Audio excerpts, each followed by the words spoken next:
Welcome back to That's So Second Millennium, episode 121. Oh, life at a consulting firm. I apologize for presuming on your patience this one more time. Bill and I promise, are cooking up something for you in the coming weeks. But this week, I am simply going to present to you our interview with Megan Levis from 2019. She talks about brain organoids. It's an absolutely fascinating topic. And since we didn't get new material out, we may as well take one of the best pieces of our old material and give it to you in this one convenient package. So here it is. Enjoy.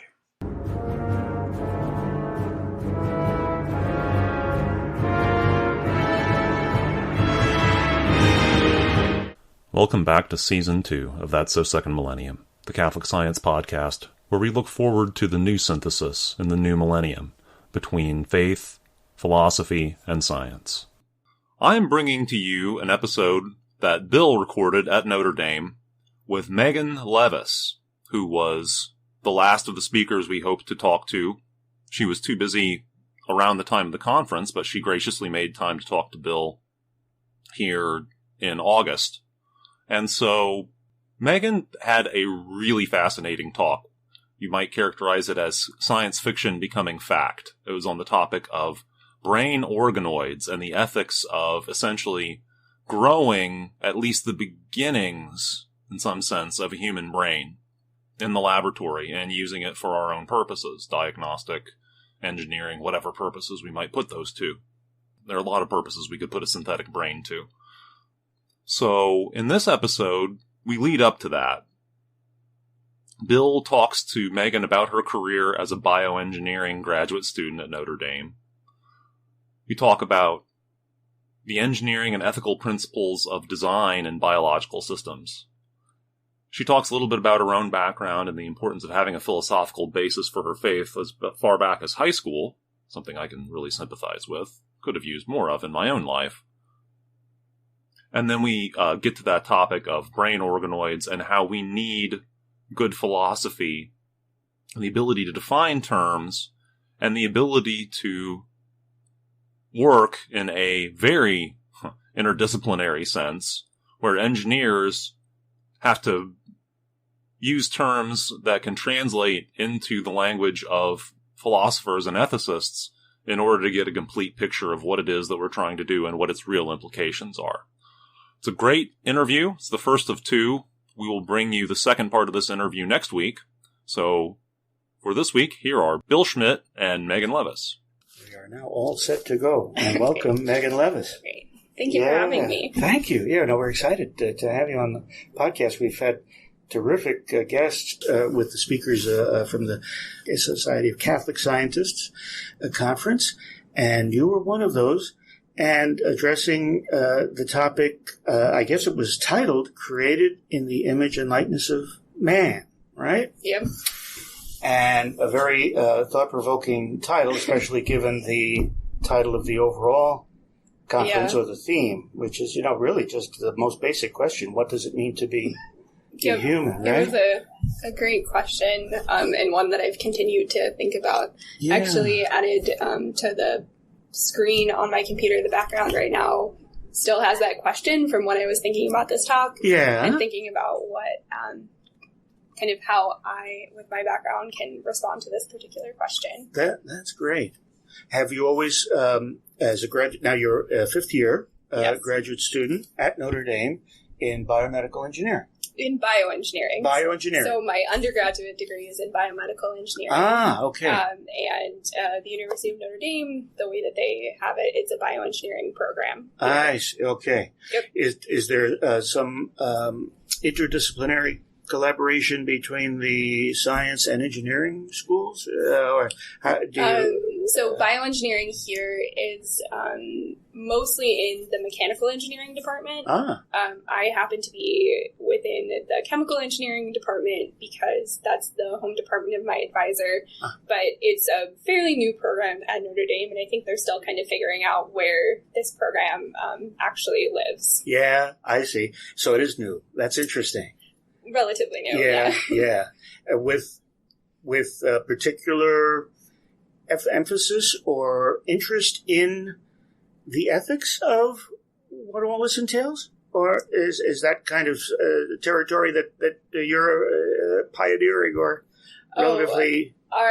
so are you asking if the department is... Yeah, I'm wondering to what degree ethics is built into the whole discipline there. So that has kind of been my own spin that I've brought to the program here at Notre Dame. One of the reasons why I'm here is because I was really interested in these questions relating to both faith and science and engineering. Right. And Notre Dame is a great place where I have so many resources here in terms of Catholic community.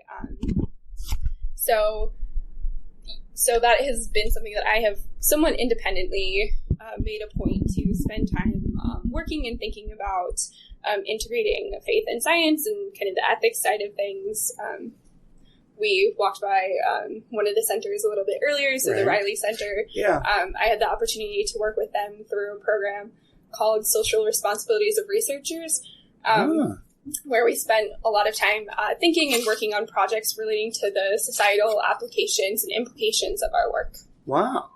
So that's true. It's not just a matter of a particular academic department, but one of the things that Notre Dame brings to the party is all of the institutes and centers that one can I would say like multiple with. Communities that you can kind of partake in and be a part of. So I've had the great opportunity to be a part of a couple of different programs. Also this past year I was part of the LASER program, which is a leadership program through the graduate school. And that came out of an ethical leadership program that both the Reilly Center and the graduate school had been running for the past couple of years through the NSF.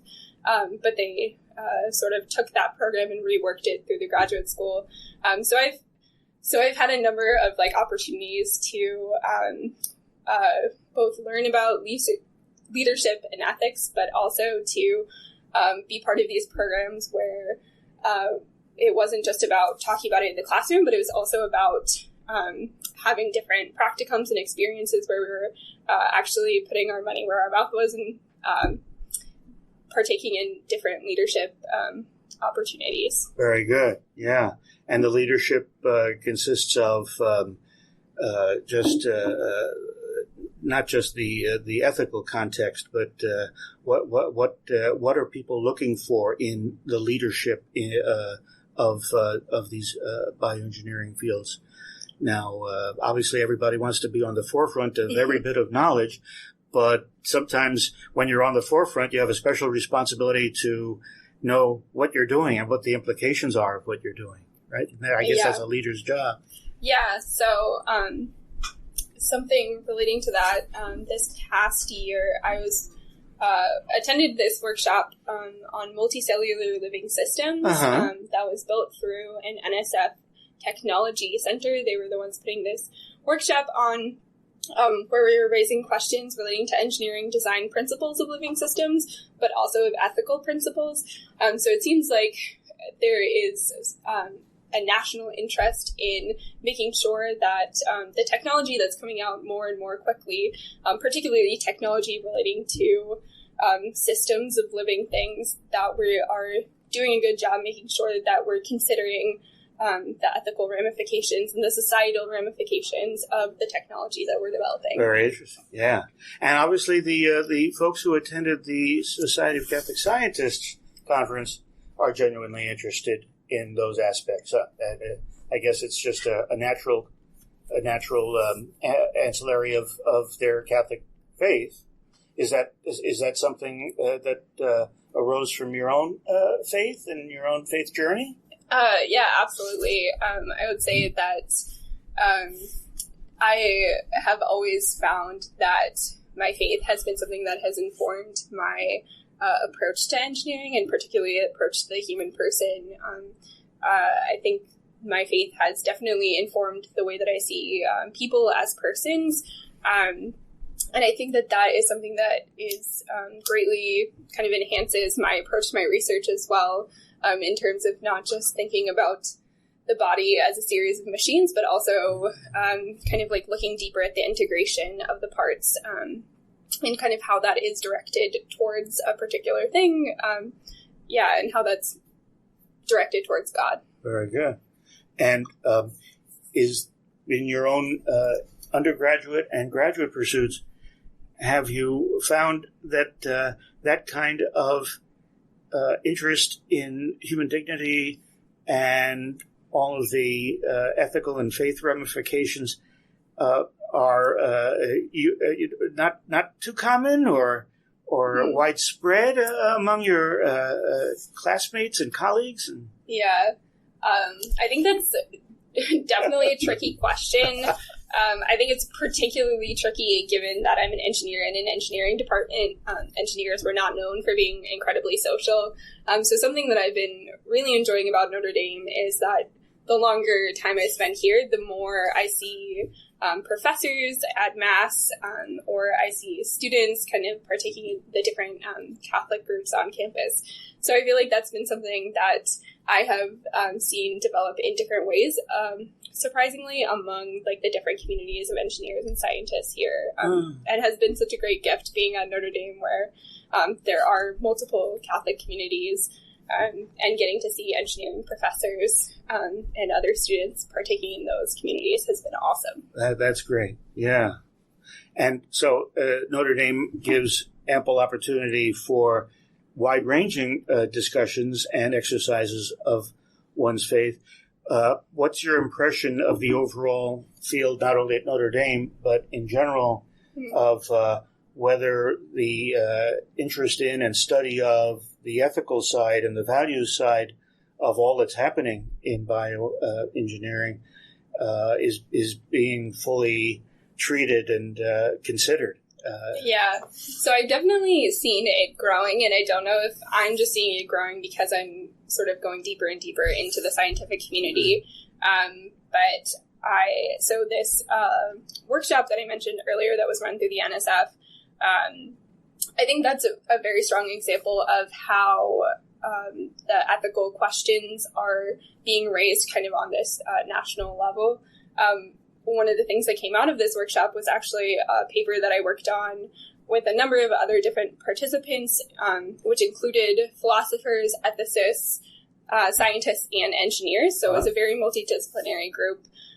We recently got this paper that was talking about a community of responsible research. We recently got it published in an engineering journal. So there is definitely that interest there, and I think that it's growing. And it's just been kind of cool to see the different ways in which all of these different fields can interact in so many different ways. Yes, yeah.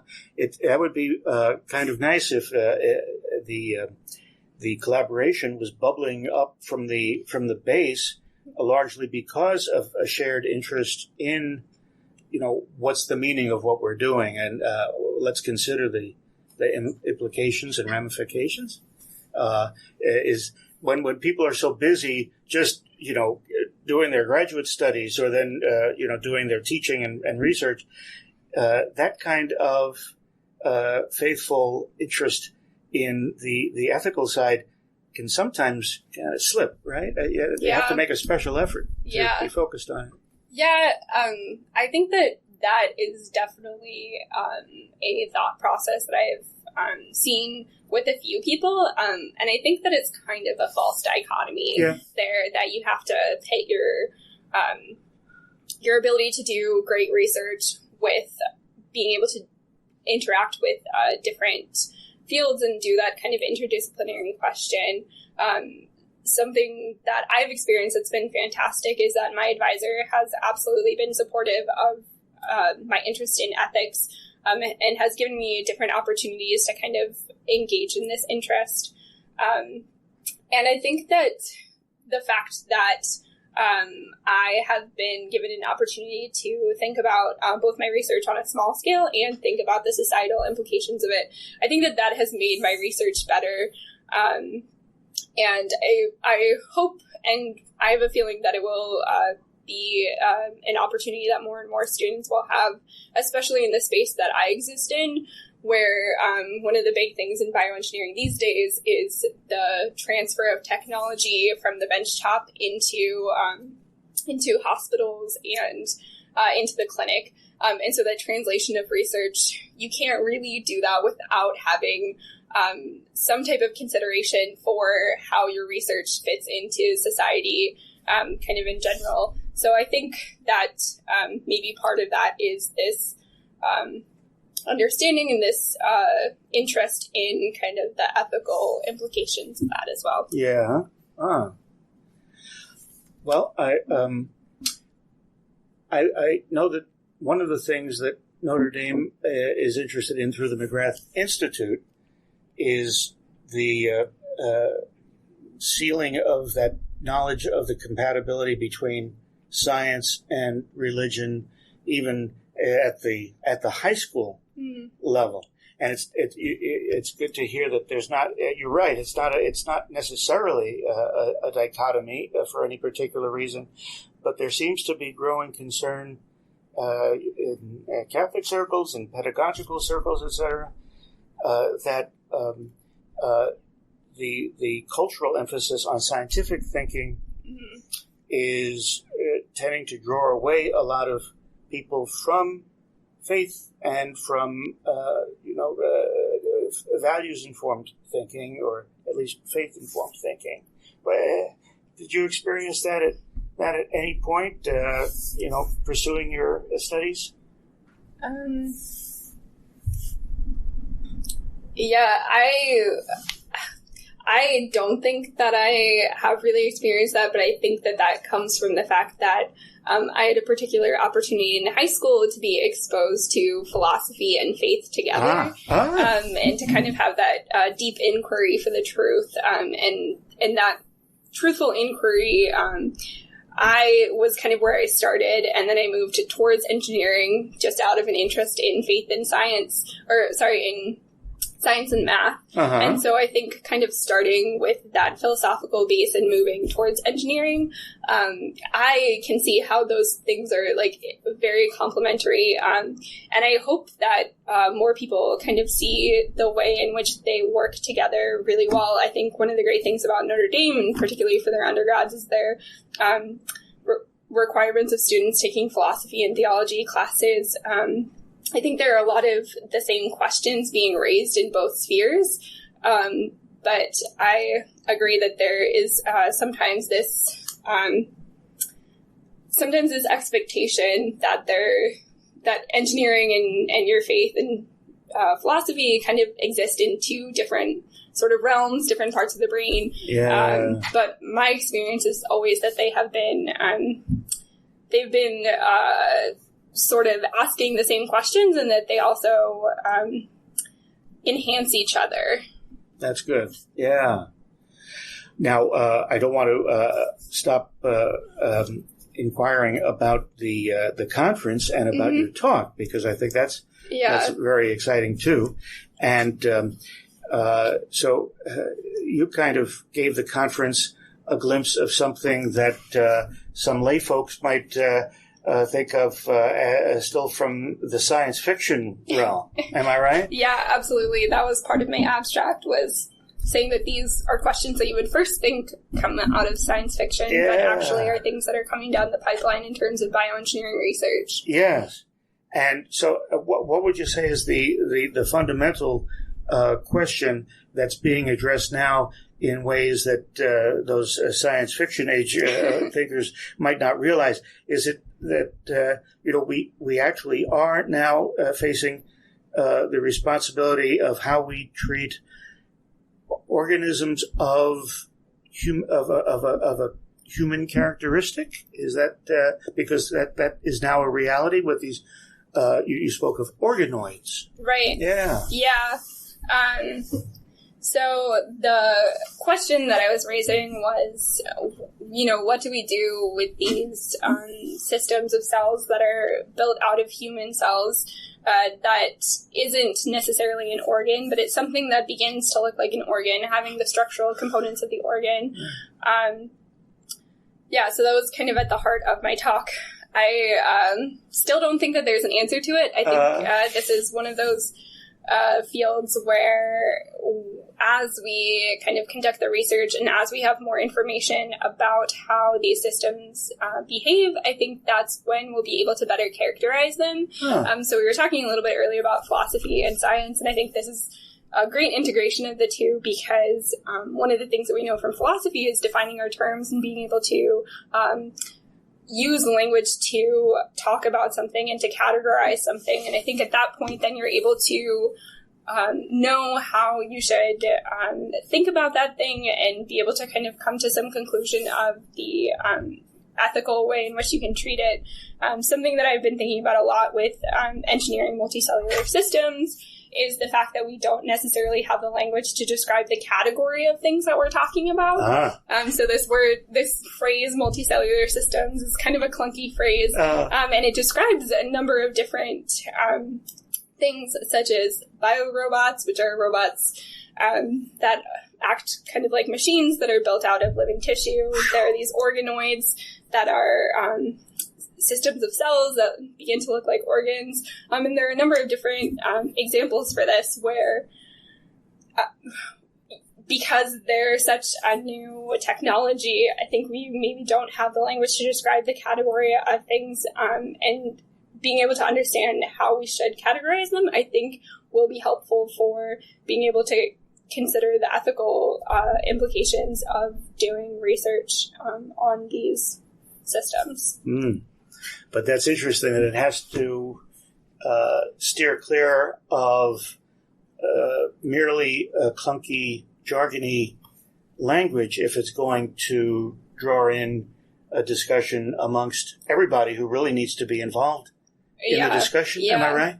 Yeah, and I think part of the problem that I see there is that when we're using these like highly technical terms, which I tried to stay away from in my talk, but when we do that amongst engineers, we know what we're talking about when we're having these conversations or writing papers about them, but it's hard to maybe include philosophers and ethicists at that point if the language that we're using is kind of too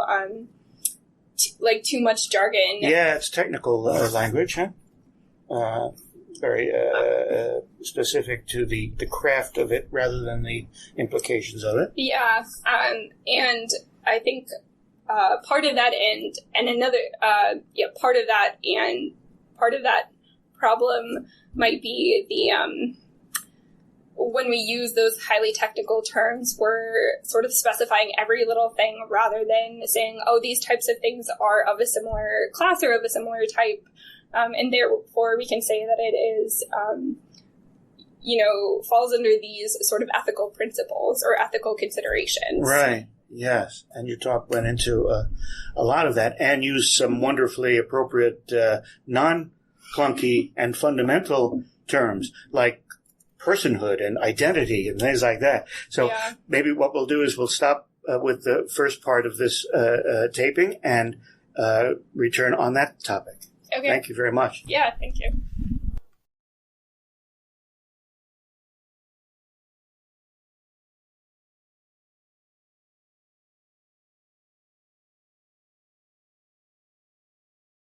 I'm your sound engineer, Paul Giesting, bringing you part 2 of Bill Schmidt's interview with Megan Levis, graduate student in bioengineering and speaker at the Society of Catholic Scientists Conference this past June at Notre Dame.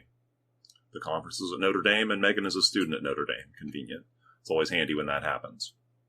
So, in this interview, they go through further into the philosophic details behind Megan's topic of growing small human brains in the laboratory.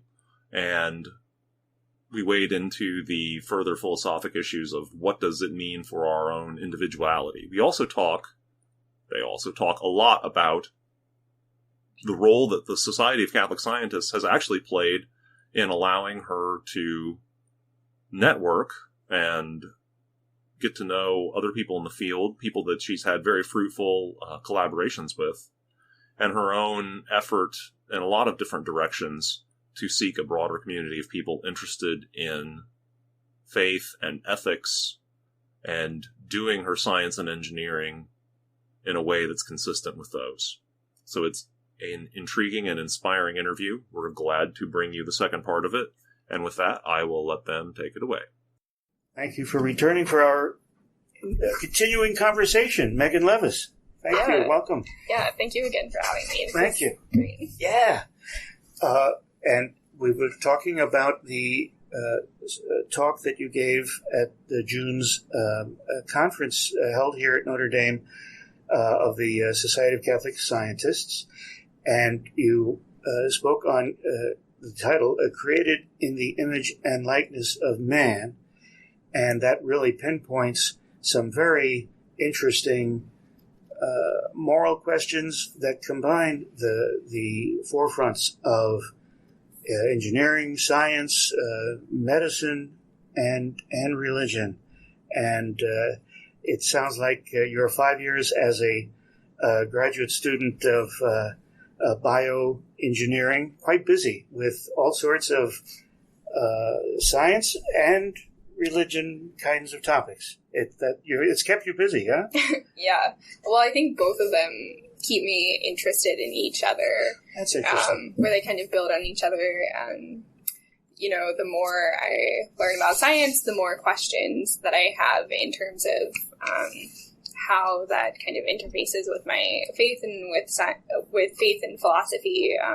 And then, I'll do a little digging in the faith and philosophy world, maybe attend a talk or read a book. And then I think that goes back in and informs my approach to engineering.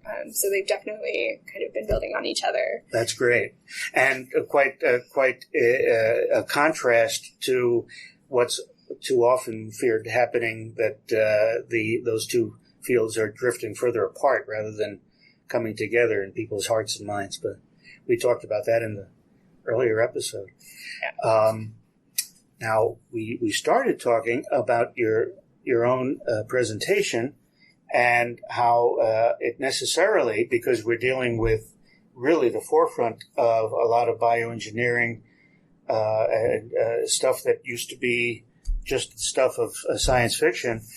There's a lot of clunky jargon that might be out there, but it's something. The implications of what's being worked on is something that needs to involve everybody in conversation and awareness. Nothing presents that more than the way you were talking with the scientists and attendees about some fundamental words, personhood and personal identity. How did that fit in with your presentation, which was specifically on organoids as a kind of precursor of a new kind of organism that we're able to create now, or pursuing the creation of? So those questions of personhood and identity definitely feed back into my talk, of the talk title, which is Created in the Image and Likeness of Man. So I was really asking questions about, what do you do with something that was created in the image of man and not in the image of God? And are they different, or are they similar? How are they different? How are they similar? Yeah, this is a really big question that I threw out to the group with the talk that I gave. It's a very important question. It's a question that every time I bring it up to someone, and I've had many conversations over the past year about what do we do with organoids, which are multicellular systems built out of brain tissue. What do we do with these brain organoids? Are they similar to a human, similar in the right kinds of ways that they would be meriting moral consideration, or are they dissimilar enough? Can we basically just think of them as 3D cell cultures? Right. Every time I have a conversation with someone about this topic, I get a different insight, a different answer. I think there are so many pieces of this that I am still in the process of trying to piece everything together. Wow. By the way, what is your own current research focusing on, and how is it related to? Yeah, that's a great question. So this is a side topic that I was interested in that relates to a good amount of my research. So my main project that I've been working on over the past year or so is building devices called Microfluidics. So they're very small devices that we can grow things inside of. They can be used for a variety of applications. We just happen to use them for growing cells and small organs. We do a lot of work with fruit flies in our lab. So we grow fruit fly organs in these microfluidic devices.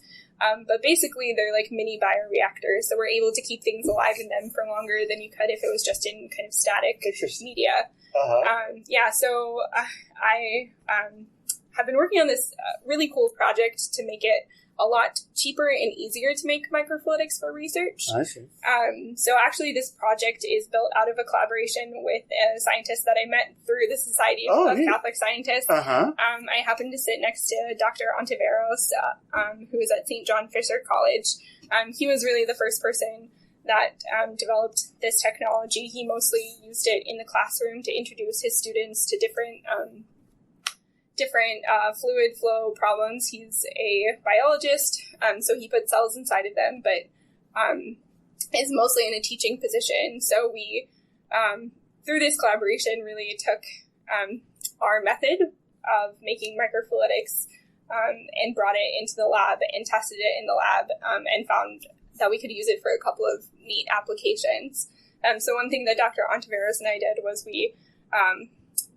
we actually got some organoids, not brain organoids, but we have put organoids inside of the devices. But primarily right now, our research has to do with putting fruit fly organs and fruit fly cells and other cell types inside these devices. Nice.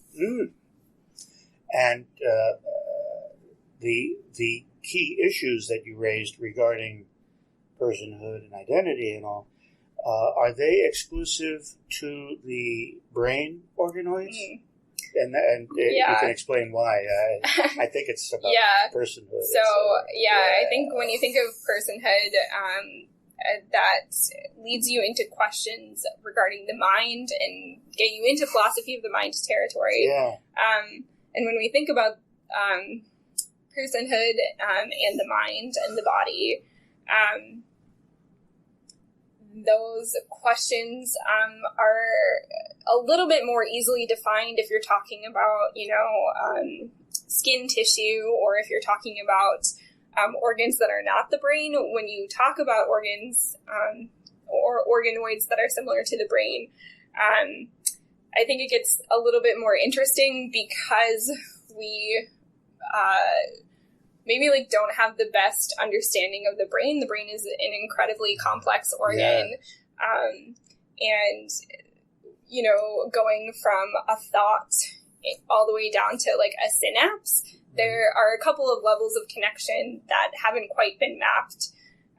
So within that, I think our understanding of ourselves, particularly when it comes to ourselves insofar as we think of, the way that our brain works, and the way that we have ideas, I think those are really fascinating questions. And they're, particularly fascinating when you're thinking about something that maybe looks a little bit like the brain, but isn't quite a brain.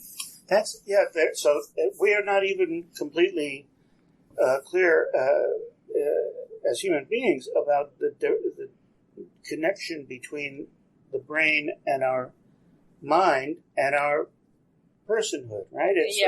And didn't you say that there's a general principle among bioethicists that it's the capacity for rational thought that is kind of the benchmark for whether certain responsibilities to the dignity of an organism, a person, kick in? Is that right? That's a lot of stuff to conjure. Yeah, this definitely gets out of my, engineering wheelhouse where I spend a lot of time talking about materials and cells and things like that. But so this definitely gets us into the philosophy of the mind territory, which is something that I specifically stayed away from in my talk because that is not my expertise. And there are many different theories of the mind and kind of the mind-brain connection. Yeah, I will clarify in terms of personhood. Yeah. It seems like there are a couple of different components to that. So it's not just about the brain, and I think it's important to note that the person is not just reducible to their brain. Indeed. People are kind of these complex creatures, where we have many, many different parts. I guess the thing that I wanted to poke at in this talk is that it seems like the brain is a part that is maybe not as disposable as, say, a hand or another organ. You know, there are transplants of various kind, heart transplants, lung transplants, but a brain transplant seems to be getting us into a different territory. And I think that has to do with questions relating to personal identity and kind of where the person is if you do something like a brain transplant. Yes, yeah. But it also struck me that the idea of identity is something that is, in a sense, a function of the brain or the mind. I might be mixing those up in this case, but especially, I don't want to get into the hottest topics of cultural, but one of the questions is, what is human identity? What is a person's identity? And is there a sense in which a person can create their own identity to some degree? And obviously, that's not bioengineering. Yeah, that's a really big question. So what I was thinking about and what I brought in with this talk was individual identity. So that was building off of some work by a Catholic bioethicist. I can't remember his name off the top of my head, but he was the one who kind of posed this question of identity when we're thinking about organs that are particular to the person. With philosophy of the mind, there are a lot of people who are asking questions of where do you as a person reside within your body. Wow. And that's a huge question. I think my experience, both kind of as a Catholic and as a bioengineer, is that we, in and of ourselves, are integrated into our body. So I think that's an important point to be made, the fact that, okay, yes, you can have something like a heart transplant or a lung transplant, but at the end of the day, most of our experiences are experiences that we have through our body. And there's this very powerful connection between our brain, our mind, and our body. And so I think trying to tease those particular things apart from each other kind of in a sense is like very, very hard to do. But these are like really heavy questions. But I think they're interesting because I think all of us kind of have this within ourselves of wanting to know kind of what makes us individual and kind of how do we work. I think that's a question that I've always been fascinated with as a bioengineer. I think philosophers answer this from a different perspective, but from the bioengineering perspective, like how do we work? How do our cells communicate?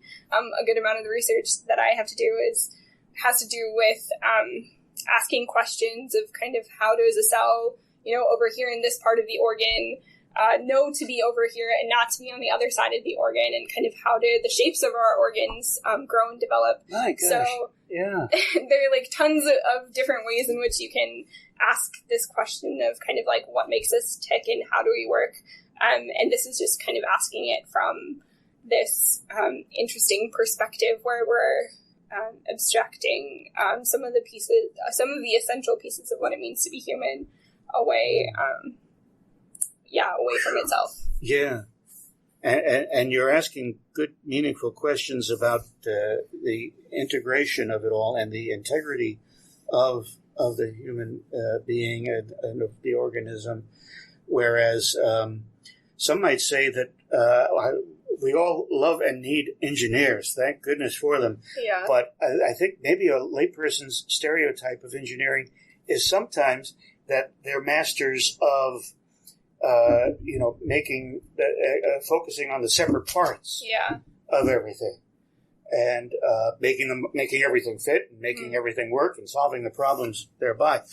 But is that a kind of natural conflict that someone like you who's studying engineering, but from a Catholic perspective, has to, in a sense, struggle with? That being integrative and, separating so for functional reasons? So I think maybe I'll refer you to Walker Percy on this one. Walker Percy, great. Yeah, he is a great author, one of my favorites, and in his book Lost in the Cosmos, he talks a lot about how in the sort of cultural soup in which we live this day, we're always going to exist in some sort of tension. Being a human being is not a very comfortable process. Things are constantly changing and moving, and it's transient. It doesn't last forever. So I think Walker Percy has it right, where we are called to kind of exist in this tension, and we have to kind of exist in this tension of two different things that might seem like they're good, or they might seem like they're the right answer. But life is not so easily reducible to kind of a particular saying or kind of this simple answer. It's definitely a tricky thing, and I think Walker Percy has it right. I like it. Boy, it's nice to know that the truth resides not only in science, but in literature and in all of the... Oh, absolutely. I will say I'm the biggest supporter of literature and art. I think that this is something that you pointed to a little bit, was that we tend to look to science for kind of answers to the big questions. Yeah. But I think that literature and art, and I will say literature in particular, allows us to engage with truth in a way where we maybe don't have these predispositions or presuppositions when we approach it. And I think reading any sort of novel does a really good job of revealing to you truths both about yourself and about the world around you. Kind of in an unexpected way sometimes, where the truth will just sort of like sneak up on you. And I think great literature does that. That's great. Yeah. And now you're making me realize how appropriate it was that our dinner speaker at the Society of Catholic Scientists was indeed a writer. Right? Yes. I guess a Hugo Award-winning science fiction writer. And so the truth must come forth from all fields. Yeah, I think it's interesting that we had a science fiction writer, because actually in my physics class in high school, we watched, I think it was this movie that was talking about how a lot of great advances in technology actually have come out of science fiction. And a lot of great scientists and engineers are inspired, I think is a great word to use there, inspired by science fiction. And I think that ability to like wonder about the world is definitely a gift that is transmitted sometimes through engineering, but also sometimes through literature and art. Indeed, beautiful. Yeah. And I guess I should ask about the society itself in terms of whether you find that a useful portal to that broader realm of knowledge, because you are indeed an enrolled, registered graduate student member of the society, right? Yeah. So I've been a member almost since the beginning. I was at the first annual meeting for the Society of Catholic Scientists, and I mentioned that one of the collaborations that has been incredibly successful. We've had Professor Ontiveros here at Notre Dame 2 summers in a row, visiting and working and conducting research in the lab. And so far we've had 2 papers that we've submitted through that collaboration, and that just happened through Dr. Ontiveros and I sitting next to each other at the first conference. That's so cool. And just striking up a conversation about research. So I think it's a great community, and has already been incredibly helpful, both in giving me the opportunity to spend time thinking deeply about questions that relate to both faith and science in the way that I was able to do with this talk, where I had an opportunity to just kind of sit with the topic and think about it. I actually thought about it for a whole year before giving this talk. Also, forming those research connections. So there have been multiple good things coming out of that. I also, this past summer, was at a conference with Dr. Barr, the president. He gave a conference at Providence College through Lumen Christi. Oh, right. That was on modern science and ancient faith. I think that's the name of his book. Yeah. Chris Baglow's book. Okay, hold on. Yeah. It was a Catholicism and science conference through Lumen Christi. That was led by it was led by Dr. Barr and Father Nicanor Austriaco. Oh, whom we interviewed. Well, he's an amazing person too. Yeah, wow. Yeah, but it was an amazing opportunity to get to spend a whole week with a set of other Catholic graduate students up at Providence College, hearing both about Father Nicanor's approach to faith and science, and also Dr. Barr's approach to faith and science. And it was a small group, so we got to kind of have a good community of graduate students, and also get to learn from 2 great Society of Catholic Scientists members. That's great, yes. So in addition to the obvious fact that the Society of Catholic Scientists can help young engineers and scientists and philosophers of science, etc., really deepen that integrity of religion and scientific and engineering pursuit. As speaking as a graduate student, speaking as a future member of the engineering profession, would there be any other suggestions that you would have for folks like yourself who want to advance in the field in every way, as you so meaningfully have, but also to keep in mind these values questions? Yeah, that's a great question. I think that definitely my advice would be to start small, start in your own community. I think the way in which we build a culture is through friendships and good connection. That's something that I have loved about Notre Dame, is being plugged into a couple of different Catholic communities and having the opportunity to, sit in Starbucks across the street and have amazing conversations about philosophy or political science, or about brain organoids. So definitely that would take some espresso, wouldn't it? Well, we all know the token drink of graduate students is dark coffee. Right, and plenty of it. Yeah, that's so true. But then also just keeping an eye out for different opportunities. So I know the Center for Ethics and Culture here at Notre Dame has opportunities and conferences and lectures where students at Notre Dame or students from out of town can come in and hear great speakers. I've been very fortunate to have an incredibly supportive advisor, so I've been able to have conversations with him, and he's also been able to connect me with different ways in which I can kind of engage in the ethical side of bioengineering. Oh, that's great. And then there are a number of great centers across the country. Not every year do they always have a faith and science conference, but I've like the Lumen Christi one that I mentioned. There's also Collegium Institute sometimes has conferences for both undergraduates and graduate students. So I would just say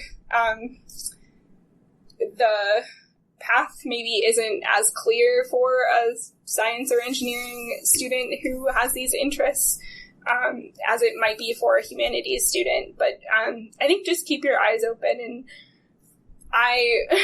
my approach has been to have as many conversations with as many people will listen about this. And usually it's some loose connection where someone will connect you with another person that maybe will have a different approach or different resources for you. So that's neat. The personal connection is, very important. I've called the Holy Spirit kind of the great networker.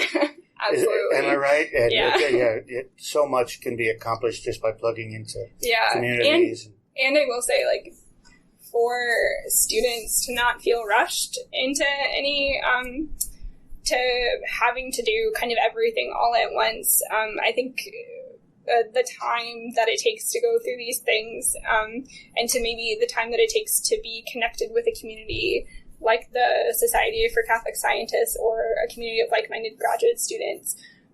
Sometimes it does take a couple of years, and that's not a bad thing. And I think, at least for me, it has made me much more appreciative of the time that I have had to wait before getting plugged into a community like the one that I have here. Yeah, but it's paying off. That should be my last question. Then, it's not meant as an interview question. Where would you see yourself in 10 years, or 20 years? Oh, wow. Do you have any particular aspirations? That's a really big question. A question that more and more people are asking me now that I'm getting to the end of grad school. Yes. You just defended your thesis, right? My thesis proposal. Your thesis proposal. Yes. Great. So I proposed it, and now I have to write the thing. Oh, darn. But I don't totally know how to answer that question. I think that my career will probably be a little bit of a charting my own course, kind of entering into things as the doors open. I don't think that it's going to necessarily be a traditional kind of trajectory. Mm-hmm. I think that my approach until now has just been to do things that I'm interested in. Right on. And I think they lead to things that you're more interested in. And I think when you're truly interested in your topic, you engage with it in a way that you do better work than you would if you were just trying to fill your resume. That's right. Yes. Yeah. And engaging with similarly passionate people through those networks you were discussing is going to help discernment all along into the future. Yeah. Well, thank you very much for joining us, Megan. Very good to talk with you, and all the very best of knowledge growth and blessings growth in your own career. Yeah, well, thank you so much for having me. This has been great. Thank you very much. If you enjoyed this episode, please share it with a friend. You can email a link to this episode at thatsosecondmillennium.net, share the post for this episode from our Facebook page, or you can use your podcast app's built-in sharing feature.